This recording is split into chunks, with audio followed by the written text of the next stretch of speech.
Hello दोस्तों, welcome to my channel stock gamma. तो चलिए आज की वीडियो को शुरू करते हैं। और आज जो मैं आपके लिए स्टॉक लेके आया हूँ उस स्टॉक का नाम है कोटक महिंद्रा बैंक। तो देखिए, ये जो कंपनी है कोटक महिंद्रा बैंक, एक बैंकिंग सेक्टर की कंपनी है, वो तो इसके नाम से ही पता लग रहा है। ठीक है।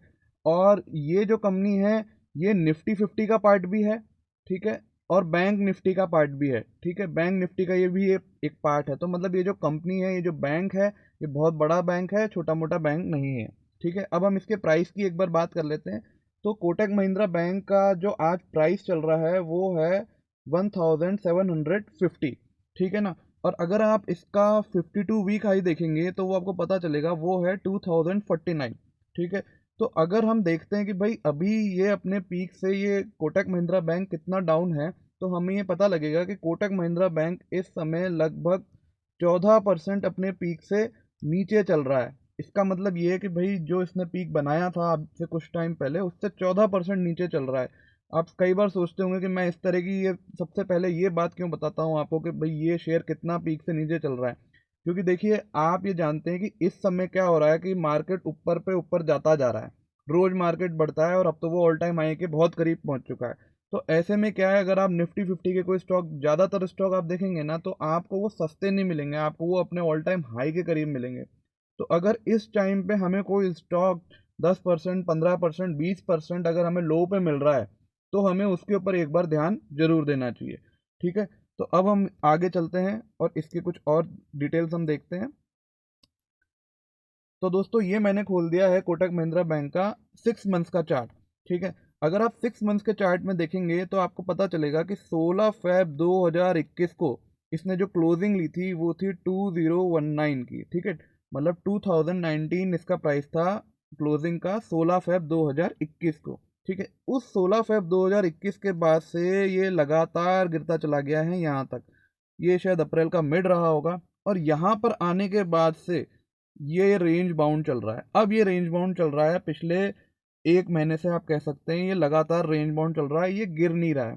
तो मेरा ये मानना है कि अब ये जो शेयर है इसमें एक रिवर्सल आ सकता है। और वो इसलिए भी आ सकता है कि अगर आप देखेंगे कि क्योंकि ये निफ्टी का बहुत बड़ा कंपोनेंट है ये शेयर, तो अगर निफ्टी बढ़ेगा तो मेरा ऐसा मानना है कि बहुत टाइम तक ये शेयर नीचे नहीं रह सकता। निफ्टी बढ़ेगा तो ये शेयर भी बढ़ना ही पड़ेगा इसको एंड में जाके। ठीक है। चलिए अब इसका हम एक बार लाइफ टाइम चार्ट देखते हैं और कंपनी के बारे में थोड़ा सा हमें इससे बहुत अच्छा आइडिया मिलेगा।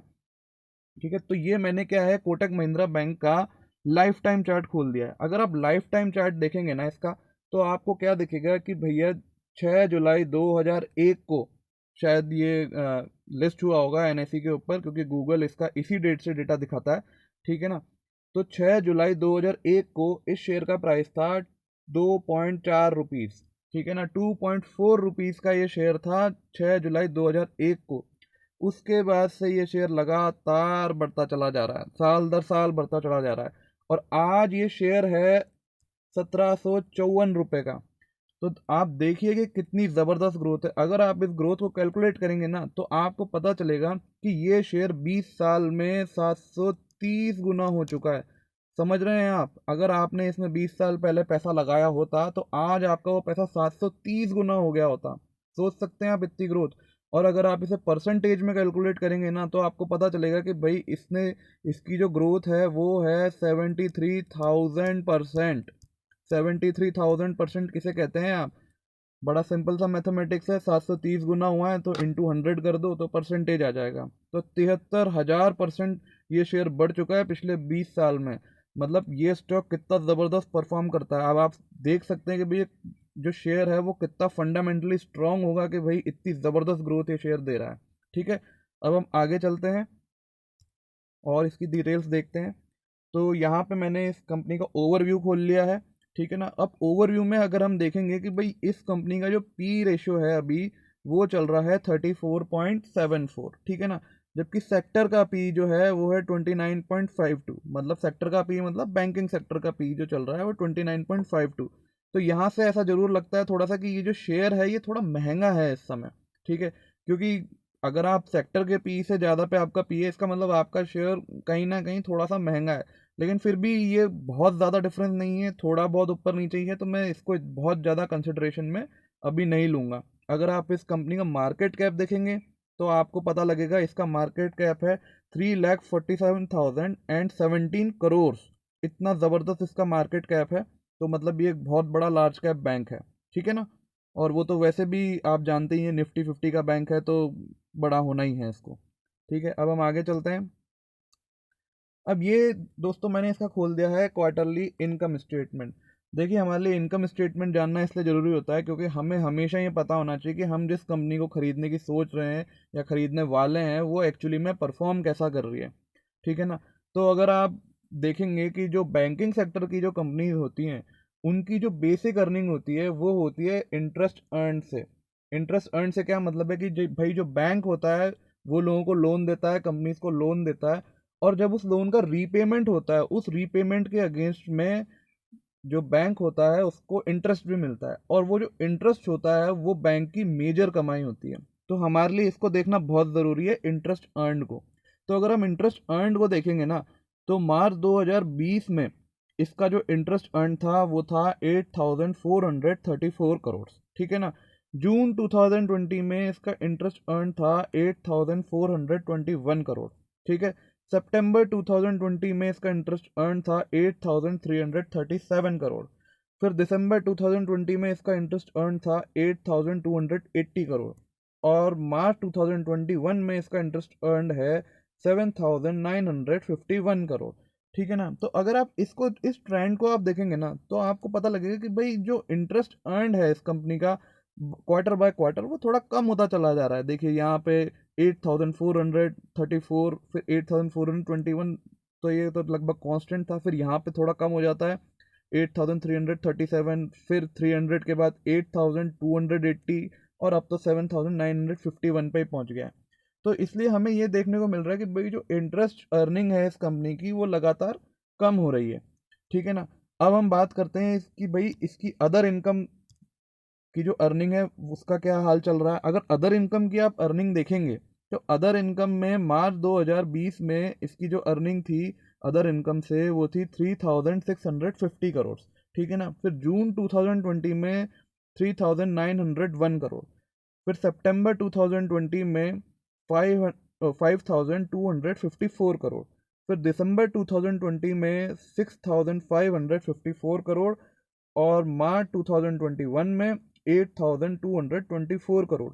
तो अगर आप यहाँ पे देखेंगे ना अदर इनकम में देखेंगे तो अदर इनकम में इस बैंक की जो अर्निंग है वो लगातार बढ़ती चली जा रही है। यहाँ पे 3,600 करिए, फिर 3,900, फिर 5,200, उसके बाद दिसंबर में 6,500, और अब 8,200। मतलब जो अदर इनकम से जो अर्निंग हो रही है इस बैंक की वो लगातार बढ़ रही है। और जब आप इसका नेट प्रॉफिट देखेंगे ना तो इन दोनों तरह की अर्निंग का आपको एक मिला जुला इफेक्ट दिखेगा, ठीक है ना। तो अगर हम मार्च 2020 में कंपनी की अर्निंग देखेंगे, ठीक है ना, तो अर्निंग नहीं, सॉरी, नेट प्रॉफिट अगर आप देखेंगे मार्च 2020 में तो वो है 1951 करोड़, ठीक है ना। फिर जून 2020 में प्रॉफिट थोड़ा कम हो जाता है, वो हो जाता है 1840 करोड़, ठीक है ना। फिर सितंबर 2020 के अंदर जो इसका प्रॉफिट होता है वो है 2,933 करोड़, ठीक है ना। फिर दिसंबर 2020 में इसका जो प्रॉफिट होता है वो है 2,575 करोड़ का। और मार्च 2021 के अंदर जो प्रॉफिट होता है वो है 2,553 करोड़ का। तो आप देखेंगे कि भाई मार्च से लेकर जून तक इसके अंदर आपका जो वो है प्रॉफिट है वो कम हुआ। उसके बाद जून से सितंबर में एकदम से शूट किया और बढ़ गया, ठीक है। उसके बाद से फिर ये लगातार कम होता जा रहा है। ये दिसंबर 2020 में भी कम हुआ, उसके बाद ये मार्च 2021 में भी कम हुआ। मतलब ये जो है इसकी जो अर्निंग नेट प्रॉफिट है वो पिछले 2 क्वार्टर से जो है वो कम ही हो रहा है, ठीक है ना। तो ये जरूर हमारे लिए एक प्रॉब्लमेटिक बात है, लेकिन मैं अभी आपको और बताऊंगा कि भाई ये कितनी बड़ी प्रॉब्लम है, हमें तब समझ में आएगा जब हम इसका ईयरली स्टेटमेंट और देखेंगे। और मैं आपको एक चीज़ और बता दूं इसके अंदर कि भाई जो कंपनी है, एक मिनट होल्ड करें,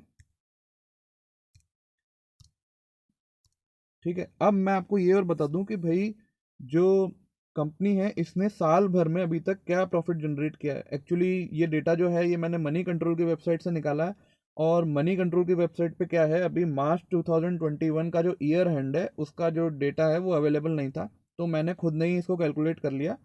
तो आप प्रॉफिट को कैलकुलेट कर सकते हैं। अगर आप इस प्रॉफिट को 1840 को करोड़ को, फिर आप सितंबर 2020 के प्रॉफिट 2933 करोड़ को, दिसंबर के प्रॉफिट को 2575 करोड़ को, और मार्च के प्रॉफिट 2553 करोड़ को अगर आप जोड़ लेंगे तो आपको पता लग जाएगा कि भाई इस कंपनी ने इस पूरे ईयर के अंदर 9901 करोड़ का प्रॉफिट बुक किया है। ठीक है, आप इस फिगर को याद रखिएगा क्योंकि इस फिगर से हमें काफ़ी इंफॉर्मेशन मिलेगी जब हम इसका ईयरली स्टेटमेंट एक बार चेक करेंगे। ठीक है ना, अब हम आगे चलते हैं। ठीक है, अब हम आ गए हैं क्वार्टरली एनपीए के ऊपर इसके। ठीक है ना, तो अब हम देखेंगे कि भाई ये जो बैंक है इसके एनपीए की क्या सिचुएशन है। अगर आप एनपीए की सिचुएशन देखेंगे तो वो भी आपको थोड़ी ख़राब दिखेगी। देखिए, मार्च 2020 के अंदर इसका एनपीए था 5487 करोड़ का। फिर जून 2020 में इसका एनपीए बढ़ के हो जाता है 6292 करोड़ का। फिर सितंबर 2020 में थोड़ा सा कम होता है 6055 करोड़ का।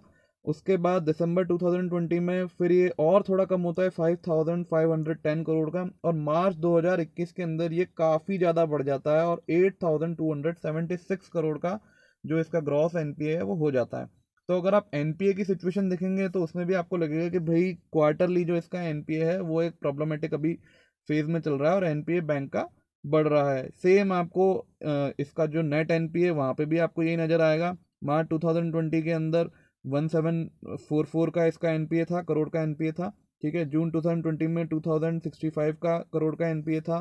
सितंबर 2020 में 1636 करोड़ का एनपीए था। दिसंबर 2020 में 1284 करोड़ का एनपीए था। और फिर मार्च में ये एकदम से शूट होता है और शूट होके 3105 करोड़ का हो जाता है। तो मतलब एनपीए के हिसाब से अगर हम देख रहे हैं तो भाई बैंक कोई अच्छा परफॉर्म नहीं कर रहा है और बैंक का एनपीए बढ़ रहा है, जो कि एक हमारे लिए चिंताजनक बात है। ठीक है, अब हम चलते हैं इसके ईयरली रिजल्ट पर। देखिए, ईयरली रिजल्ट मैं आपके सामने इसलिए रखता हूँ क्योंकि आपको सिर्फ क्वार्टरली में आपको क्या है बैंक का एक, या किसी भी कंपनी का, बैंक का ही छोड़िए किसी भी कंपनी का एक बहुत अच्छा आइडिया नहीं मिल पाता है कि भाई वो कंपनी एक्चुअली में कैसा परफॉर्म करती है। जब आप ईयर ऑन ईयर देखते हैं ना तो आपको उसकी ग्रोथ बहुत अच्छे से एक वाइड रेंज में, वाइड अंतराल पे या एक वाइड टाइम फ्रेम में आपको समझ आती है। तो चलिए देखते हैं कि भाई इसका जो ईयरली इनकम स्टेटमेंट है वो हमें क्या बताता है। ठीक है, ईयरली इनकम स्टेटमेंट में अगर आप आएंगे तो आप देखेंगे कि भाई इंटरेस्ट अर्न, जैसा कि आपको मैं बता चुका हूँ कि इंटरेस्ट अर्न की हम बात करेंगे तो मार्च 2016 में इंटरेस्ट अर्न था 20,401 करोड़। ठीक है, फिर मार्च 2017 में इंटरेस्ट अर्न था 22,324 करोड़। फिर मार्च 2018 के अंदर इंटरेस्ट अर्न था 25,131 करोड़। फिर मार्च 2019 के अंदर इंटरेस्ट अर्न था 29,934 करोड़। और मार्च 2020 में इंटरेस्ट अर्न था 33,474 करोड़। तो आप देखेंगे कि अगर लॉन्ग रेंज में आप देख रहे हैं ना, वाइड रेंज के अंदर अगर आप देखेंगे तो इंटरेस्ट अर्न इसका बढ़ ही रहा है, चाहे क्वार्टर में वो कम हुआ हो, पिछले एक दो क्वार्टर में चाहे उसमें गिरावट आई हो, लेकिन अगर आप ईयर बाय ईयर देखेंगे तो आपको पता चलेगा कि भाई जो इसका इंटरेस्ट अर्नड है वो बढ़ ही रहा है। सिमिलरली अगर आप अदर इनकम के अंदर जाके देखेंगे कि भाई अदर इनकम से इसकी बढ़ रही है या कम हो रही है, तो वहाँ भी आपको दिखेगा कि मार्च 2016 के अंदर जो आपका अदर इनकम थी वो थी 7,630 करोड़। ठीक है, मार्च 2017 में इसकी अदर इनकम थी 11,659 करोड़। फिर मार्च 2018 में 13,682 करोड़। मार्च 2019 में 15,968 करोड़। और मार्च 2020 में 16,825 करोड़। तो आप यहाँ भी देखेंगे कि ये कांस्टेंट राइज है, बिल्कुल कॉन्स्टेंटली इसकी अदर इनकम भी बढ़ रही है। पर हमारे लिए जो सबसे इंपॉर्टेंट है वो है नेट प्रॉफिट, कि भाई प्रॉफिट पे इसका क्या फ़र्क पड़ रहा है। अगर आप प्रॉफिट को देखेंगे ना तो प्रॉफिट में आपको पता चलेगा कि कितना भयंकर जंप आ रहा है। आप देखिए, मार्च 2016 में इसने जो प्रॉफिट बुक किया वो था 3,431 करोड़ का। ठीक है, मार्च 2017 में इसने प्रॉफिट बुक किया 4,949 करोड़ का। ठीक है, मार्च 2018 में इसने प्रॉफिट बुक किया 6,147 करोड़ का। मार्च 2019 में इसने प्रॉफिट बुक किया 7,120 करोड़ का। और मार्च 2020 में इसने प्रॉफिट बुक किया 8,607 करोड़ का। ठीक है ना, अब इसने क्या है, डेटा मार्च 2020 तक ही दे रखा है। तो अभी हमने कैलकुलेट किया था कि मार्च 2021 के अंदर जो ईयर एंड हुआ वहाँ पे इसका क्या प्रॉफिट है। हमने कैलकुलेट कितना किया था, वो था 9901, मतलब 9,901 करोड़ का प्रॉफिट इसने मार्च 2021 ईयर एंड में बुक किया है। तो अगर आप ये जंप देखेंगे ना कि भाई पिछले साल के प्रॉफिट से इस साल के प्रॉफिट में कितनी बढ़ोतरी हुई है, ठीक है ना। तो इस साल के प्रॉफिट में अगर आप इसको कैलकुलेट करेंगे, जो बढ़ोतरी हुई है वो हुई है लगभग आपकी 15% की, ठीक है ना। तो 15% जो है आपके प्रॉफिट में जंप आया है पिछले साल से इस साल के अंदर। तो 15% काफ़ी अच्छा जंप है, क्योंकि देखिए आपको ये भी देखना पड़ेगा कि पिछला एक साल पूरा हमारा कोविड में चला गया और ये साल भी अभी कोविड में जा रहा है। उसके बाद भी अगर कंपनी के प्रॉफिट में 15% का जंप बना हुआ है, और वो भी बैंकिंग सेक्टर की कंपनी में अगर जंप बना हुआ है, तो आप सोचिए कि बैंकिंग सेक्टर वो कितना अच्छा काम कर रहा होगा कि वो अभी भी 15% का जंप ले पा रहा है, ठीक है ना। अब हम आगे चलते हैं, अब हम इसके शेयर होल्डिंग पैटर्न के बारे में थोड़ी सी बात करेंगे। अच्छा, उससे पहले हम एक बार इसका ईयरली एनपीए भी देख लेते हैं, हाँ ये मैं भूल गया था। तो अगर आप ईयरली एनपीए देखेंगे तो एनपीए की सिचुएशन में देखिए थोड़ी सी इसके अंदर प्रॉब्लम है ही, ठीक है। अगर आप एनपीए देखेंगे तो मार्च 2016 में जो एनपीए था वो था 2838 करोड़ का। फिर मार्च 2017 में 3578 करोड़ का। फिर मार्च 2018 में एनपीए हो गया 3825 करोड़ का। फिर मार्च 2019 में एनपीए हो गया 4789 करोड़ का। और मार्च 2020 के अंदर एनपीए हो गया 5487 करोड़ का, ठीक है ना। ये भी मार्च तक का ही डेटा है, लेकिन एनपीए में अगर आप तब भी देखेंगे तो एनपीए लगातार इस बैंक का बढ़ता ही चला जा रहा है। तो ये एक जरूर चिंताजनक बात है। आप नेट एनपीए में भी यही ट्रेंड देखेंगे। मार्च 2016 में 1261 करोड़ का। मार्च 2017 में 1718 करोड़ का। फिर मार्च 2018 में 1665 करोड़ का। मार्च 2019 में 1695 करोड़ का। और मार्च 2020 में 1744 करोड़ का, ठीक है ना। तो नेट एनपीए भी जो इस कंपनी का है वो राइज पे ही है। तो ये हमारे लिए एक थोड़ी सी चिंताजनक बात है, जिसपे हमें थोड़ा सा कंसिडर करना पड़ेगा कि भाई ये एनपीए लगातार क्यों बढ़ रहा है, ठीक है ना। अब हम आगे चलते हैं और हम देखते हैं कि भाई शेयर होल्डिंग पैटर्न इस कंपनी का क्या कह रहा है। तो दोस्तों ये मैंने इसका शेयर होल्डिंग पैटर्न खोल दिया है। अब अगर आप शेयर होल्डिंग पैटर्न में देखेंगे तो भाई जो प्रमोटर की इसके अंदर होल्डिंग है ना, वो थोड़ी सी कम है। ये मुझे लगता है थोड़ी कम है, 26.02%। ये कोई मतलब मैं ये नहीं कह सकता कि ये बहुत ज़बरदस्त और बहुत मजबूत होल्डिंग है। तो इस पॉइंट से भी ये थोड़ा सा कमज़ोर लगता है मेरे को शेयर। लेकिन अगर आप इसके अंदर ये देखेंगे कि भाई एफआईआई की इसके अंदर कितनी होल्डिंग है, मतलब फॉरेन इंस्टीट्यूशनल इन्वेस्टर की कितनी होल्डिंग है, तो आपको पता चलेगा वो है 44.23%। तो 44.23% कि अगर फॉरेन इंस्टीट्यूशनल इन्वेस्टर की इसके अंदर होल्डिंग है, तो आप ये समझ सकते हैं कि भाई जो फॉरेन के इन्वेस्टर्स हैं वो इस बैंक में कितना ज़बरदस्त भरोसा दिखा रहे हैं। तभी तो उन्होंने इतनी होल्डिंग ली है, मतलब उनको बहुत भरोसा है कि ये बैंक अच्छा परफॉर्म करेगा। सिमिलरली आप डीआई में देखेंगे तो डीआई की इसमें होल्डिंग है 13.53%। तो 13.53% भी एक अच्छी खासी डिसेंट होल्डिंग है, तो उसमें भी कोई इशू नहीं है। और अगर हम पब्लिक की होल्डिंग देखेंगे तो वो हमें पता चलेगा 16.22%, मतलब पब्लिक ने भी इसके अंदर अच्छी खासी होल्डिंग ले रखी है, ठीक है ना। तो अगर इसमें देखा जाए तो मतलब मेन पॉइंट यही रहा कि भाई प्रमोटर की होल्डिंग तो कम है, लेकिन क्योंकि फॉरेन इंस्टीट्यूशनल इन्वेस्टर इसमें बहुत इंटरेस्ट दिखा रहे हैं, तो मुझे लगता है कि कहीं ना कहीं इस बैंक के अंदर कुछ तो बात होगी ना कि भाई इतने सारे फॉरेन के जो इन्वेस्टर्स हैं इस बैंक में पैसा लगाना चाहते हैं, ठीक है। अब हम आगे चलते हैं। अब ये मैंने खोल दिया है कि भाई प्रमोटर की जो होल्डिंग है उसका ट्रेंड क्या रहा है पिछले एक साल के अंदर। तो वो अगर आप देखेंगे ना, जो ट्रेंड रहा है, तो ट्रेंड जो है वो थोड़ा सा डाउनफॉल में आपको दिखेगा। मतलब अगर आप मार्च 2020 के अंदर देखेंगे कि प्रमोटर की होल्डिंग 29.92% थी, जो कि मार्च 2021 में 26.02% रह गई है। मतलब क्या है, 3% की लगभग इसके अंदर जो है प्रमोटर ने अपनी होल्डिंग बेच दी है, जो कि एक अच्छा साइन नहीं है। लेकिन अभी हम एफआईआई और डीआईआई की जब होल्डिंग देखेंगे, होल्डिंग का ट्रेंड देखेंगे, तो उससे हमें और अच्छा आइडिया होगा कि भाई क्या हो क्या रहा है इस कंपनी के अंदर, ठीक है। तो हम आगे चलते हैं। अब ये आ गए हम लोग एफआईआई की होल्डिंग के ऊपर। अगर आप एफआईआई की होल्डिंग में देखेंगे ना, तो भाई आपको पता चलेगा कि मार्च 2020 में एफआईआई की होल्डिंग थी 39.17%, जबकि मार्च 2021 के अंदर एफआईआई की होल्डिंग हो गई है 44.23%। मतलब ये है कि भैया एफआईआई ने अपनी होल्डिंग 4% बढ़ा दी है पिछले एक साल के अंदर। तो ये एक पॉजिटिव साइन है। जैसे कि प्रमोटर ने अपनी होल्डिंग कम करी थी तो वो एक नेगेटिव साइन था, लेकिन जब एफआईआई अपनी होल्डिंग बढ़ा रहा है तो वो एक पॉजिटिव साइन है कि भाई जो फॉरेन के इन्वेस्टर्स हैं वो बहुत भरोसा जता रहे हैं इस शेयर के ऊपर। ठीक है, अब ऐसे ही हम डीआईआई की होल्डिंग देखेंगे। ये मैंने डीआईआई की होल्डिंग देख ली है, खोल दी है। अगर आप डीआईआई की होल्डिंग में देखेंगे ना, तो मार्च 2020 के अंदर डीआईआई की होल्डिंग थी 12.65%, और मार्च 2021 में डीआईआई की होल्डिंग हो गई 13.53%। तो इसके अंदर भी आपको लगभग 1% का जंप नज़र आ रहा है कि भाई 1% लगभग जो है डीआईआई ने भी अपनी होल्डिंग जो है बढ़ाई है। लेकिन आप देखेंगे ये बड़ा अजीब सा ग्राफ है, पहले ये ऊपर गया उसके बाद वापस नीचे आ गया, लेकिन नेट में अगर आप देखेंगे तो इसने डीआईआई ने भी अपनी होल्डिंग बढ़ाई ही है। तो मैं इसको भी एक तरह का एक पॉजिटिव साइन ही मानता हूँ कि भाई जो डोमेस्टिक इंस्टीट्यूशनल इन्वेस्टर्स हैं, मतलब जो हमारे देश के इन्वेस्टर्स हैं, वो भी इस कंपनी के अंदर अच्छा खासा भरोसा दिखा रहे हैं। तो दोस्तों ये था मेरा इसके शेयर के बारे में एक ओवरऑल जो मैं आपको बोल सकता हूँ एनालिसिस था ये। ठीक है, तो अगर मेरा ये मानना है, अगर आप इस शेयर को ख़रीदना चाहें तो आप बिल्कुल इसे ख़रीद सकते हैं। पर वही मेरी राय रहेगी कि एक तो ये है कि आप पूरा पैसा कभी भी एक साथ ना डालें। इस शेयर को अगर आप खरीदें तो पैसा थोड़ा थोड़ा करके डालें। ठीक है, वैसे तो कंपनी में कोई डरने वाली बात नहीं है, कंपनी बहुत स्ट्रांग है, लेकिन हमेशा थोड़ा थोड़ा डालें कि भाई अगर कम थोड़ा शेयर और गिर जाए तो आप और ख़रीद पाएँ, अपने शेयर को एवरेज कर पाएँ। और उससे भी बड़ी बात ये है कि कोई भी डिसीजन लेने से पहले अपने फाइनेंशियल एडवाइज़र से बात ज़रूर करें। ठीक है, अपना खुद का एक रिसर्च ज़रूर करें।